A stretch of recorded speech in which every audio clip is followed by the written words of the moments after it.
You know what nobody tells you about hitting $20,000 in savings? It's not the celebration moment you think it's going to be. You're lying in bed, lights off, phone 6 inches from your face, doing that thing we all do where we open our banking app, mostly out of habit, mostly out of dread, and there it is, magical $20,000. For the first time in your life, the number in your savings starts with a 2 and has 4 zeros after it. You stare at it a little longer than you'd admit. You feel a tiny bit taller. You start mentally upgrading your life. Nicer apartment, actual vacation instead of just sleeping at your parents' place, maybe even a car that doesn't make that weird coughing noise every morning. Here's the part nobody tells you. The moment you look safe on paper, the world around you shifts. Your bank suddenly offers you a premium card with shiny metal and a higher limit. Your investing app pops up with advanced features, margin options, pro tools you never asked for. Your social media feed is full of people your age renovating kitchens, flying business class, buying cars with giant bows on them. Meanwhile, according to the Federal Reserve's latest data from their Household Economic Survey, about 37% of adults wouldn't be able to cover a $400 emergency just from cash or money in the bank. They'd have to borrow, sell something, or maybe not pay it at all. So just getting to 20,000 already puts you ahead of a huge chunk of people. That's why it feels like crossing a finish line. But here's the wild twist. For a lot of people who actually do hit that number, their savings are lower the next year. Not because they're lazy, because the rules of the game change right after they win. If you treat 20,000 like the end of the story, you end up on this awful roller coaster. Up to 20,000, down to 5,000 after a car repair, crawl back to 18,000, surprise medical bill, back to 3,000, repeat for a decade. But if you treat 20,000 like level 1, you can set a rule that you don't drop below that line again and use everything above it to quietly buy yourself time, options, and actual freedom. Hi, I'm Matt, and on this channel, I break down how money actually works once you stop living paycheck to paycheck. If you want to learn the strategies wealthy people use to build real financial security, hit that subscribe button. Everyone online keeps telling you just get to 20,000, then compounding will take care of the rest. That's half true. The other half is the part that hurts. Everyone says the hard part is getting to 20,000. That's phase 1. This video is about phase 2, why everything changes after that number and how not to let the system eat it. Quick thing before we get into it properly. I'm not a financial advisor, and this is not personal financial advice. I'm just obsessed with reading way too many reports about how money and incentives actually work. Use this as education and entertainment, and as ideas to think about, not as a blueprint for your exact life. If you're making big money moves, talk to a professional who actually knows your situation. Let's start with the part that feels the most personal. You're finally doing everything right. You cut back, sold some stuff, took on a side gig. Your savings crawl from $200 to $2,000 to $7,500. And then your transmission dies, or your dog needs emergency surgery, or you get that lovely "we adjusted your rent" email. Back down you go. If you feel like every time your savings grow, life just reaches in and takes it, that's not you being bad with money. That's almost everyone right now. Americans are only saving around 4.7% of their disposable income. The entire system is basically tuned so most people never wander too far away from kind of stressed. So when you claw your way to 10,000, 15,000, 20,000, it feels huge. You look at that number and think, okay, that's it. I made it. I'm safe now. But watch what happens next. A couple of big expenses hit in a row. You tell yourself that's what the savings are there for, and you're not wrong, but there's no rule in your head about how low you're allowed to go. So you fix the car, help a family member, upgrade your phone, go on the trip you've been postponing, and you're back at $6,000.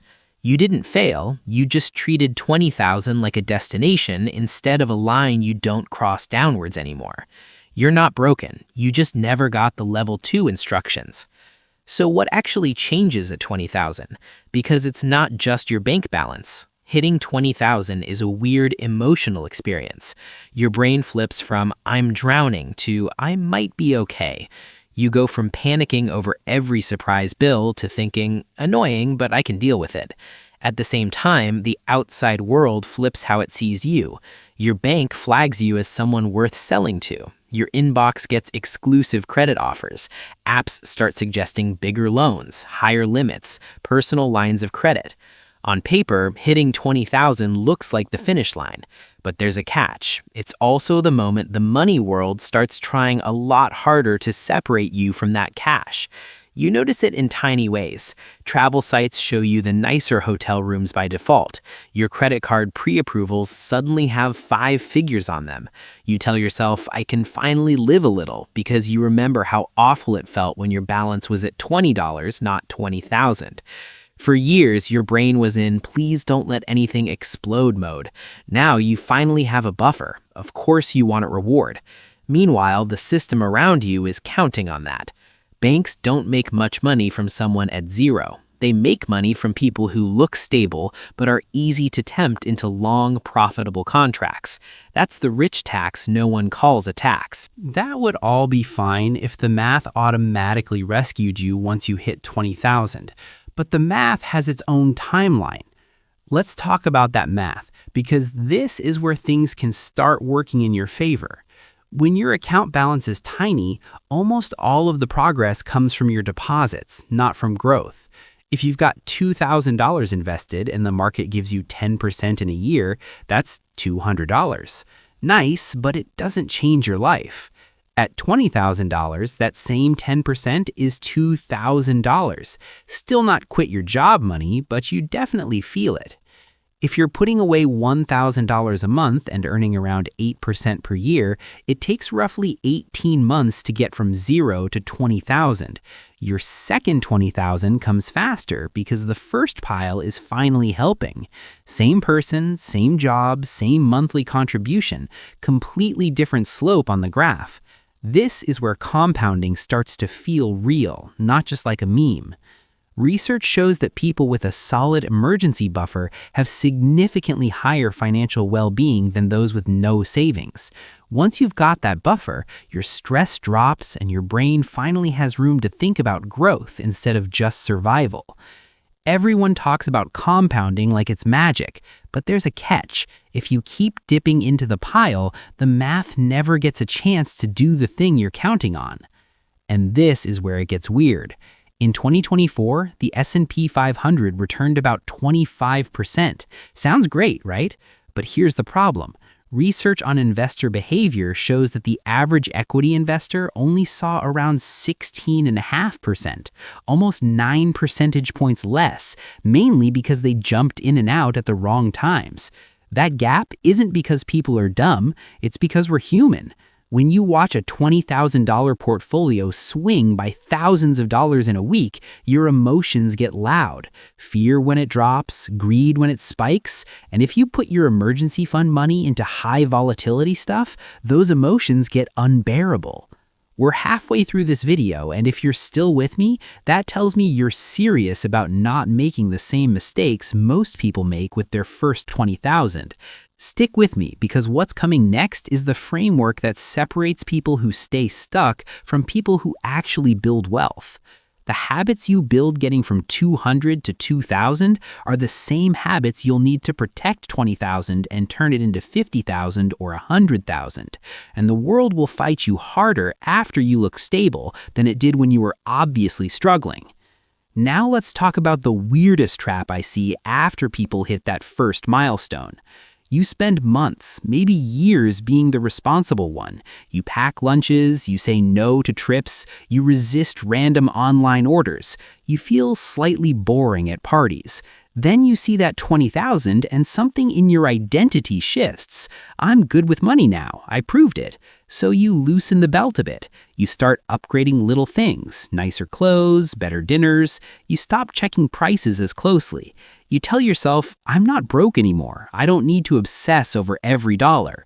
You finally feel like a responsible adult with money. But there's a catch. That new identity can trick you into relaxing the exact habits that got you here. You're not doing anything outrageous. That's what makes it sneaky. A subscription here, a nicer apartment there. You start saying, I deserve this more often. And honestly, you do deserve nice things. That's not the issue. The issue is that your fixed costs quietly drift up until they're almost equal to your income again. Suddenly, your extra money disappears, and that $20,000 is doing all the heavy lifting with no backup. It does calm some things down. You're not panicking about a flat tire. You're not counting every coffee. You're no longer one bad week away from overdrafting. But if you let lifestyle creep eat your new margin, you've basically traded one type of stress for another. Instead of, will I be able to pay rent, it becomes, am I going to screw up this chance to finally get ahead? And here's the really annoying part. The rest of the system is very happy to help you screw it up. Once your balance looks respectable, you become someone else's business model. Your bank suddenly rewards you with offers, a premium card with a fee that's only a few hundred a year, a personal loan you can use to finally do that home project, higher limits that come with higher risk. Your broker or investment app promotes featured funds that happen to have higher expense ratios. Fintech apps push roundup and invest features or fancy robo upgrades that skim a little extra each month. Your feed congratulates you with ads, new car deals because you've earned it, travel points cards that pay for themselves, buy now, pay later on furniture, electronics, you name it. So how do you enjoy any of this without nuking the base you just built? Here's the simple mental model I wish I'd learned at 22. Once you hit that first real milestone, you stop thinking of it as savings and start thinking of it as layers. Layer 1 is the floor, Layer 2 is growth, Layer 3 is fun and options. The floor is your never go below this again money. This is your emergency fund, rent, food, bare minimum bills for a few months. Recent Federal Reserve research found that having 3 to 6 months of expenses saved was tied to a big drop in stress. For a lot of people in the US, that ends up landing somewhere near $15,000 to $25,000. Above that floor is your growth layer. That's the money whose job is to buy you freedom later. Investments for long-term stuff, retirement, work optional years, maybe future housing. Above that is your fun and options layer. Upgrades, trips, taking a course to pivot careers, helping a friend start a business, moving cities. You absolutely should enjoy some of your money once you're past that first $20,000. But there's a catch. The fun has to come from the layers above your floor, not from the floor itself. Most people get this backwards. They treat their entire savings as one big pot and wonder why they feel guilty every time they spend. Let's say your monthly bare bones cost of living is $3,000. 6 months is $18,000. So maybe you set your floor at $20,000. If you've got $26,000 saved, that extra $6,000 is where both growth and fun live. Maybe you decide $4,000 goes into investments and $2,000 is for actual life enjoyment over the next year. The rule is simple. You can juggle between growth and fun as your priorities change, but you do not dip below the floor unless it's a genuine emergency. And yes, genuine emergency doesn't mean flash sale on flights or I'm bored with my phone. Now there's another trap that shows up once you finally have a decent chunk of money. You log into your investing app and for the first time, the graph looks impressive. You see 5 figures, maybe even high 5 figures if you've been grinding. You start thinking, okay, but how do I speed this up? How do I get from 20,000 to 200,000 fast? And the internet is so happy to answer that question. Options, meme coins, leveraged ETFs, penny stocks, that person on social media who turned $500 into 2 million trading momentum breakouts back in 2021. Once you've got real money in the game, it's tempting to start swinging for the fences. But here's the part that hurts. One smart bet gone wrong can erase years of slow, boring progress. So here's the rule. The floor lives in cash and very boring, very safe stuff. The growth layer mostly lives in diversified, low-cost index funds or similar simple strategies. The I want to play around experiments live in a tiny slice of the fun and options layer. If you want to throw 5% of your portfolio at something spicy once you're stable, that's your call. Just don't pretend that gambling is a retirement plan. The goal isn't to never take risk. Risk is how you get paid. The goal is to never let one dumb risk take you back to zero. Now let's talk about the hidden costs that quietly eat $20,000 milestones. As of late 2025, data shows the average new car payment in the US is about $748 a month over a typical loan term. At that payment over 5 years, that's nearly $45,000 leaving your pocket. And new cars drop fast. Research shows that a typical new car loses roughly 20% of its value in the first year alone. So you're taking tens of thousands of dollars, money that could be buying you options later, and parking it in your driveway where it's quietly melting in value. At the same time, average credit card interest rates are hovering around 20 to 24% right now. That means if you let lifestyle creep push you into carrying a balance, your interest rate is basically a bonfire for future freedom money. Then there are the fancy funds. Simple index funds that just track the market can have expense ratios as low as about 0.05%. Data shows comparable actively managed equity mutual funds are around 0.65% on average. On a $20,000 investment, 0.05% is about $10 a year. Around 0.65% is roughly $130 a year. That difference keeps compounding every single year just because you bought the expert-picked fund instead of the boring one. None of this feels dramatic in the moment. It's just a car, just a card, just a fund, just a small bump in rent.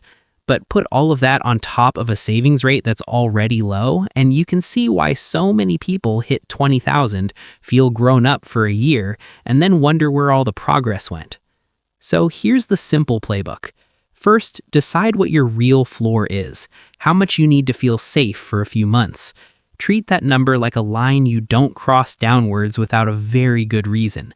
According to recent data, about 55% of people have set aside 3 months of expenses, but 30% can't cover 3 months by any means. Don't be in that 30%. Second, build a growth layer above that floor. Boring, low-cost investments that quietly work while you're living your life instead of staring at charts. Third, give yourself a fun and options layer so you can actually enjoy your money and make bold choices without raiding your foundation. Fourth, be suspicious of anything that gets more aggressive about selling to you once your savings grow. If a product, a car, or an opportunity eats your floor or your growth layer, that's not a reward. It's just the system taxing your progress. And finally, when you do screw up, and you will, I have too, treat it like a detour, not proof you're doomed. Rebuild the floor, restart the plan, keep your eye on the options you're buying, not the stuff. Because here's the real catch with money. The number in your bank account matters, but the rules you set for what happens after you hit that number matter even more. Some of you might be thinking, this feels like a rich people problem. I'll worry about this level 2 stuff when I actually get there. Here's the part I wish more people were honest about. Most people do reach something like 20,000 at some point in their lives. A bonus year, an inheritance, a few good years in a row. The question is not, will you ever touch 20,000? The question is, when you do, will you treat it like a trophy or like a foundation? And that brings us to the last upgrade, how you actually see money. When you're stuck in phase 1, money is about stuff. Can I buy coffee today? Can I afford the flight? Can I get the car that doesn't sound like it's dying? After 20,000, the real upgrade is that money can start being about options instead. Options like taking 3 months off between jobs without panicking, moving to a different city that fits you better, working 4 days a week instead of 5, walking away from a boss who treats you badly. Life really does get easier after that first 20,000, but there's a catch. Whether it keeps getting easier depends way more on your next few choices than on the number you hit today. If phase 1 was about escaping chaos, phase 2 is about not drifting back into it just because everybody told you you're fine now. You don't need to become a finance genius. You just need to protect your first $20,000 like it's the floor your future life stands on, and refuse to let the world or your own impulses turn it back into a finish line. So here's my question for you. When you hit your 20,000 or 50,000 or whatever your number is, what's the one rule you're setting that you absolutely won't break?